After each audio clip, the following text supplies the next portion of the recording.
កុំសូវគិតពីគេខ្លះពេកគិតខ្លួនឯងផងឬក៏កុំសូវគិតគេមុនគិតយើងខ្លួនឯងមុនសិនវាមិនមែនជាការថ្មនិយមណាខ្ញុំនិយាយថាហ្នឹងវាមិនមែនជាការថ្មនិយមទេមនុស្សដែលគិតពីគេមិនមែនជាមនុស្សដែលថ្មនិយមទេមនុស្សដែលគិតតែពីខ្លួនឯងហើយអាហ្នឹងបានហៅថាមនុស្សថ្មនិយម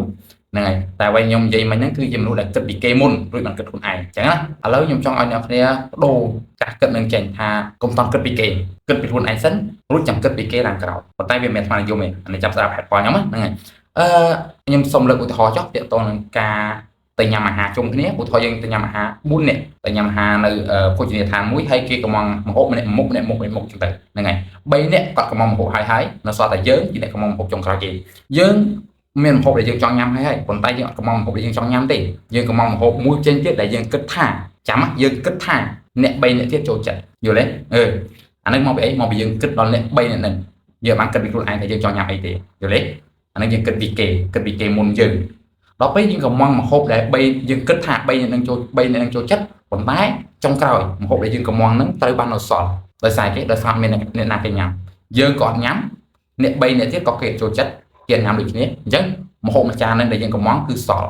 នៅពេលដែលម្ហូបនឹងសល់មនុស្ស3នាក់ហ្នឹងនឹងបន្ទោសអ្នកអត់ដែរថាហេតុអីកំងម្ហូបដែលអត់មានអ្នកញ៉ាំមកយល់ទេទាំងតែតាមពិតទៅយើងនេះគិតពីគេ3នាក់ប៉ុន្តែភ្លេចគិតពីខ្លួនឯងយល់អត់ដល់ពេលអញ្ចឹងទៅនៅពេលដែលម្ហូបនឹងសល់គេនឹងបន្ទោសអ្នកអត់ដែរថាហេតុអីកំងម្ហូបដែលគេអត់មានអ្នក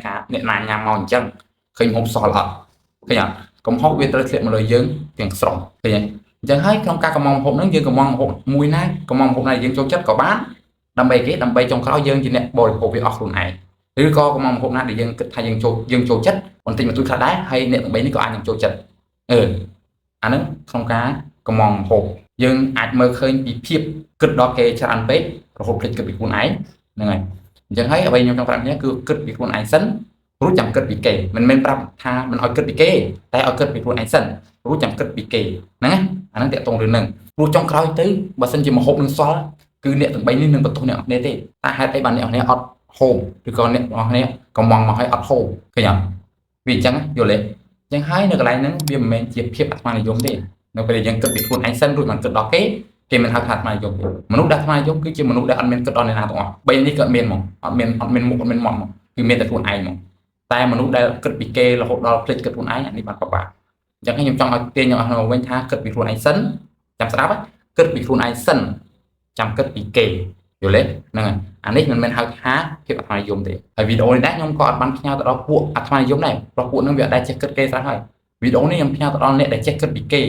ហើយគិតពីគេលើសហួសហេតុពេករហូតភ្លេចគិតខ្លួនឯងហ្នឹងហើយខ្ញុំក៏បានបរៀនអស់អ្នកហ្នឹងខ្លាចជាមនុស្សអាត្មានិយមដែរខ្ញុំគ្រាន់តែចង់បរៀនអស់អ្នកឲ្យចេះខ្លាចទៅជាមនុស្សដែលគិតពីខ្លួនឯងខ្លះផងរួចចាំគិតដល់គេ